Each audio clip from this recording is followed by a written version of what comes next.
that it's too dangerous to even visit your hometown. And over and over and over, that's the story Greg Abbott has told about Brownsville and the Rio Grande Valley. That's the story that he's sold to the people of Texas and the people of this country. And so you think about what that does when a business is thinking about whether they're going to locate jobs here. You think about what it does to a young Latino or Latina who goes up to Houston or Dallas or somewhere else and walks into a room to apply for a job and says, they ask, where are you from? And that person says, I'm from Brownsville, or I'm from Harlingen. The impression that somebody has of that person right away, because Republicans and people like Greg Abbott have spent years building their political careers, demonizing your hometown and this place.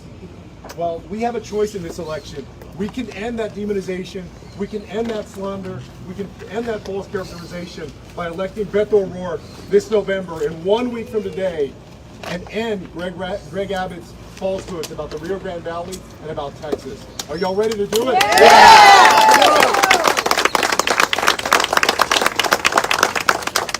And Greg Abbott has failed in so many other ways. When the grid broke down, he promised that he would fix it. Hundreds of Texans died, and he did nothing. When fellow Texans were murdered in places like El Paso, in Sutherland Springs, in Uvalde, Greg Abbott said he would help take dangerous weapons out of dangerous people's hands, and instead he made it easier for dangerous people to get dangerous weapons in their hands. It's time to end Greg Abbott's time as governor of the state of Texas for those and so many other reasons this November. We also have to make sure that we get rid of the worst lieutenant governor in the country in Dan Patrick. That's right. And we get rid of the worst attorney general in the country in Ken Paxton. Because people make sure that women have control over their own bodies, not Greg Abbott and Dan Patrick and Ken Paxton. Because to be honest, it's none of their goddamn business what a woman does with her body. That's right. I want to introduce somebody who's going to introduce Beto that I hope that you will keep and send back to Washington to represent you in the U.S. Congress. A good friend of mine, Vicente Gonzalez, who works hard every single day for the people of Brownsville and Harlingen and his congressional district. Somebody who is a true fighter for the Valley. Somebody who stands up when he says he's from the Valley. And they look at him, because I've seen it, they look at him and they start to talk and they start to tell those Republican lies that Greg Abbott and others have talked about, that slander. I've seen Vicente time and again stand up for this place, stand up for the people of the Valley and tell the truth that Republicans in Congress won't tell and the truth that Greg Abbott won't tell. So please help me welcome your Congressman, Vicente Gonzalez. This is a historic moment in a historic election. I don't need to give you the issues. We know what we stand for as Democrats. We stand for Social Security and Medicare for seniors. That's equal right. Pay for equal work, a fair living minimum wage, a GI Bill for our veterans, taking care of working class people like we've been doing for generations right here in South Texas. But now we have billions of dollars, millions of dollars, millions and millions of dollars in this region being pumped in from Georgia, from Alabama, from Mississippi, a lot of Washington money. This isn't South Texas money, and it certainly aren't South Texas values that you see coming down here trying to turn elections. It's up to us to do this. It's up to us to do this together, and I know we can do it, and I have no doubt that everybody here is going to vote. I'm sure everybody here has either voted or will vote. But we all have that friend and that cousin, el parientito que va una vez, de vez en cuando y no va siempre a votar. This is the time to get every single last Rio Grande Valley resident to the polls. This is the way we're going to win this election. Don't go alone. Bring friends with you. You need to use this apparatus that we have that's so powerful. It makes us the smartest person on earth when we have it in our hands. Call all your friends and make sure, and if they need a ride, call our campaign. We got people out there that'll pick them up and take them to the polls and make sure that this election is counted. They're trying to buy elections in South Texas with money from outside of here, spending historic amounts of money to try to turn things. And once they do that, hey, let's say what Donald Trump says, if they're not after me, they're after you. I'm just in the way. And we can all be in the way. True. We can all be in the way with this phone, bringing everybody right. out to vote. And more than any time, we need you this time. And we're glad things are changing. They're trying to turn us, but we're going to turn them. If we whoop their ass this time, they'll never come back. Yes. Beto O'Rourke for governor, Vicente Gonzalez for Congress, and Yes. Democrat down the line. Yes. Thank you for being here. Let me present our next governor of Texas.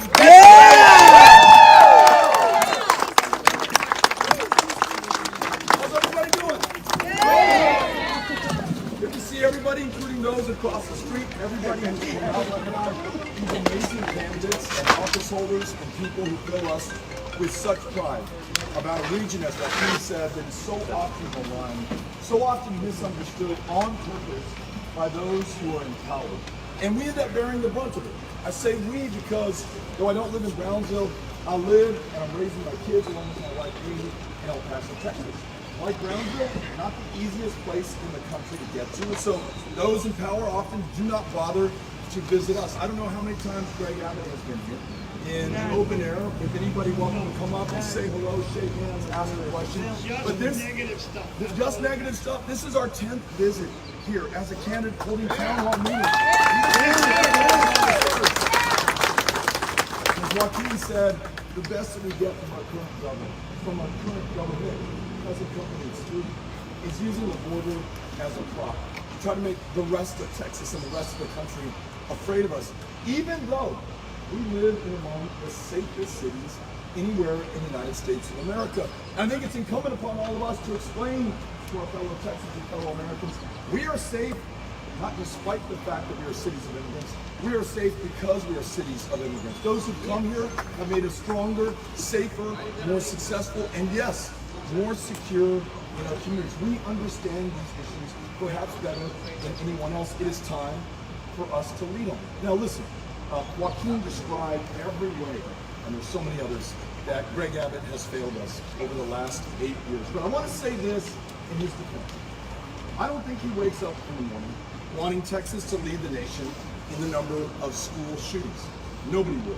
I don't think he wakes up in the morning wanting the grid to fail, and that failure ended up taking the lives of 700 of our fellow Texans. It cost us $10 billion in damaged property because that water that was frozen in your pipes over those days in February of 2021, once it started flowing, those pipes burst and ruined your floorboards, your drywall, mold started racing up to your ceiling. $10 billion that cost us.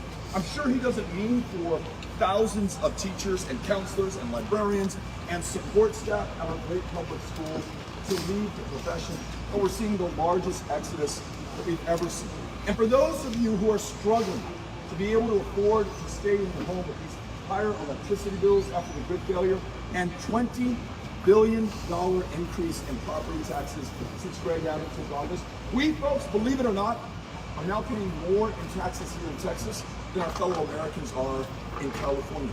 We never thought it would come to pass, but it has. Now, does he want all those things to happen? Probably not. And yet, after 8 years of being on the job, where his party controls literally every lever of power, every position of public trust at a statewide level, majorities in the state house and the state senate, this is where we are. He's either incapable of or unwilling to do the things necessary to make our lives better. And then there's this. I want to follow on something that my friend Joaquin just said that's so near and dear to my heart. I bet you it is to yours as well. I'm sure he did not intend for a guy in Allen, Texas to drive 650 miles in August of 2019 with an AK-47, a weapon originally designed for use in war. And when he arrived in my hometown of El Paso, to post online that he had come to repel the invasion of Hispanics who were taking over this state and replacing him as a white man in Texas. After posting that, he walked into that Walmart in central El Paso the Saturday before school started that year. So it's kids and grandkids with their parents and grandparents just stocking up on school supplies in one of the safest cities in the United States, a community of 1 million people that doesn't usually see more than 20 murders over the course of a year. He walks in with that weapon of war in a matter of minutes, takes 23 lives, gunning down anyone who to him looked Mexican. This is what he told the cops after. Now, did Greg Abbott want that to happen? No, I don't think anybody, any of us, any of those on the other side would necessarily want that to happen. But the day before he sends out a mailer saying about this supposed invasion at our border, Texans, we must defend ourselves. We must take matters into our own hands. What did that guy think he was doing? Except defending himself from this Hispanic takeover and taking matters into his own hands. This hateful rhetoric gets us nowhere closer to the solutions that we need. And all of us to a person can agree that our immigration system is badly broken. We have real challenges at the border. I'm the first to be there to say, look, way too much fentanyl, way too much human smuggling. But is busing migrants to Chicago going to fix that? Is building 1.5 miles of border wall and taking your private property to do that? Is that going to fix it? Is an involuntary deployment of 10,000 members of the Guard, 9 of whom have lost their lives just over the last year, not a single one killed by a single immigrant, has that fixed anything? Well, you know what? It hasn't. Apprehensions are actually up, not down. $4 billion later in this Operation Lone Star. We don't need any more failure. We don't need any more stunts. We need solutions. But the only way we're going to get there is if all of us do all we can with what we have, where we are. Now that means voting. And you've done that first, most important part. I see the I voted stickers on your shirts. Thank you. But I'll just be straight with you. That is totally insufficient given the task at hand. This is the most rigged set of elections in America right now. What do I mean by that? Greg Abbott signed into law the most restrictive elections bill last year, making it harder to vote in Texas, harder to get your names to be registered on the rolls in Texas than any other state in the union. And a clue to who it's directed at. It's not people who look like me. As it has always been in Texas, it is targeted at black and brown Texans, at the very young, at the very old, at the very poor, and increasingly those with disabilities. There's a reason that millions of our fellow Texans did not participate in the March primaries. Millions did not vote in 2020. They're not lazy. They don't lack any love for this great democracy. They have literally been drawn out of participating. 750 polling places have been shut down in the state over the last 10 years, twice the number of the next closest state. You can use your ID to carry a firearm to prove who you are at the polling place, but you dare not use your ID at UTRGV to do the same. Gerrymandered districts drawing people in and out based on the color of their skin or their country of national origin. No, they have redrawn and drawn people out to keep their hold on power. The only way to overcome it, and I wish I had a better answer for you folks. I wish the Department of Justice would ride into our rescue. I wish we had a Supreme Court that actually believed in the Voting Rights Act and democracy. But we have none of that right now. All we have is all of us. And if we will reach out to the people in our lives, as Vicente just asked us to do, don't assume anything about any family member. Make sure that you ask them if they have voted, if they haven't, what is their plan to vote? When will they vote? Where will they be voting? Bless you. And then after they vote, or after they said they were going to vote, let's check in and make sure that they did. If you can, and I know that you can, sign up with our campaign. Where's Rocio? Rocio's back here holding a clipboard.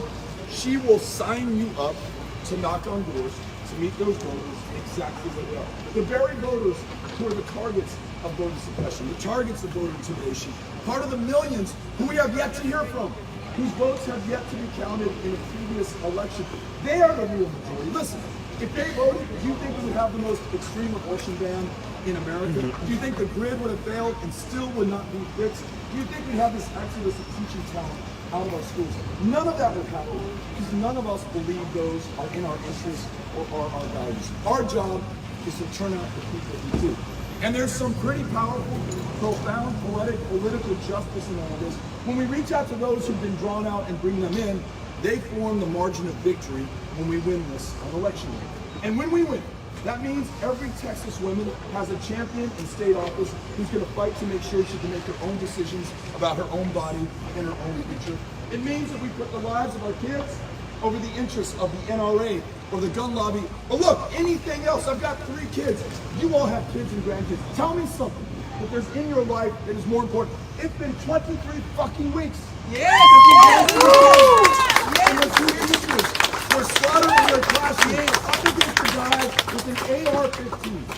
Defenseless against an 18-year-old who could legally in Texas purchase not 1 but 2 weapons of war and hundreds of rounds of ammunition. Absolutely defenseless against the governor, though we've had 5 of the worst mass shootings in U.S. history, refuses to lift a finger to protect our kids.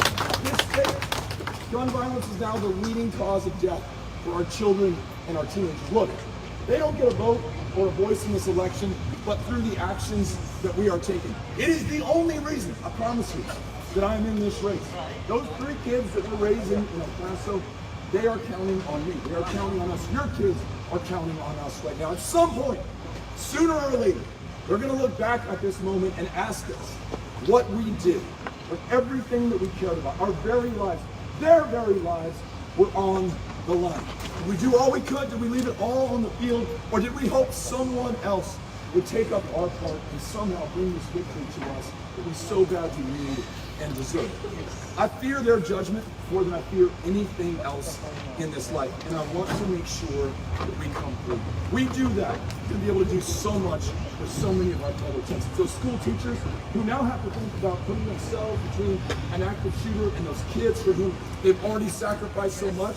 I want to make sure that they're paid enough now not to work a second or a third job. I want to make sure those retired teachers get a cost of living adjustment every single year. I want to make sure that you get more valuable classroom time with the teacher talking about what fires you up instead of preparing for a high-stakes, high-pressure, standardized test that will do nothing to accurately measure your potential or the effort expended on your behalf. That's why we're going to cancel the STAR test in the state of Texas.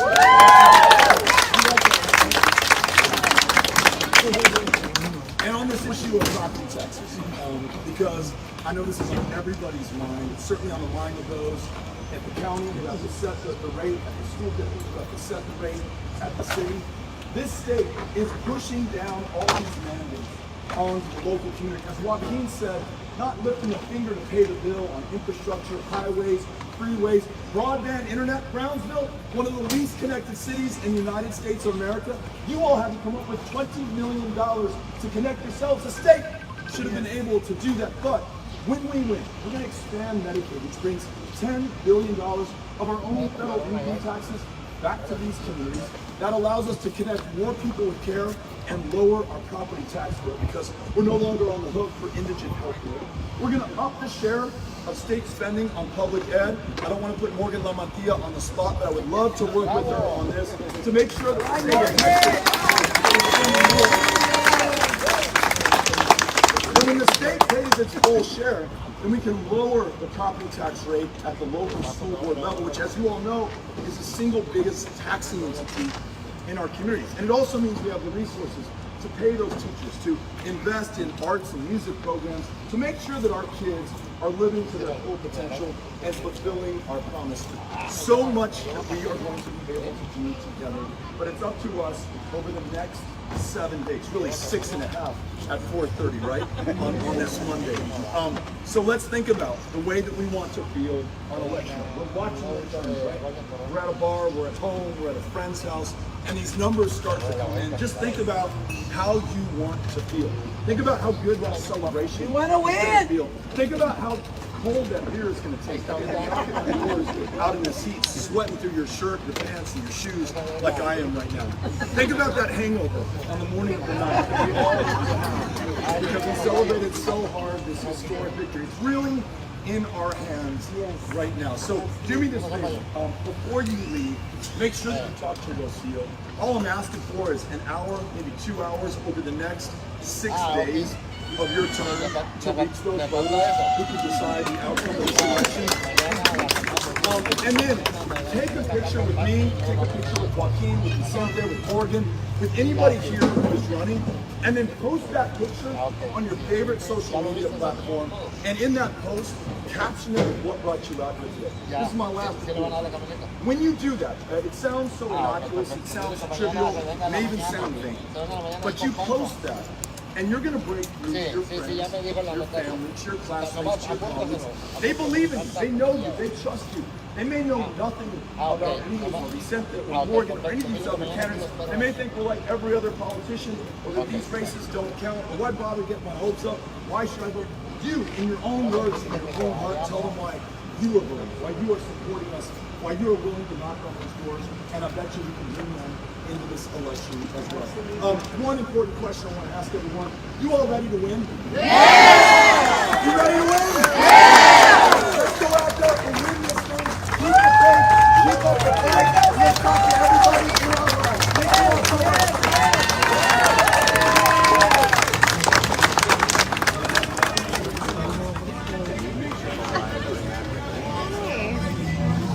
How's he doing? I did I only messaged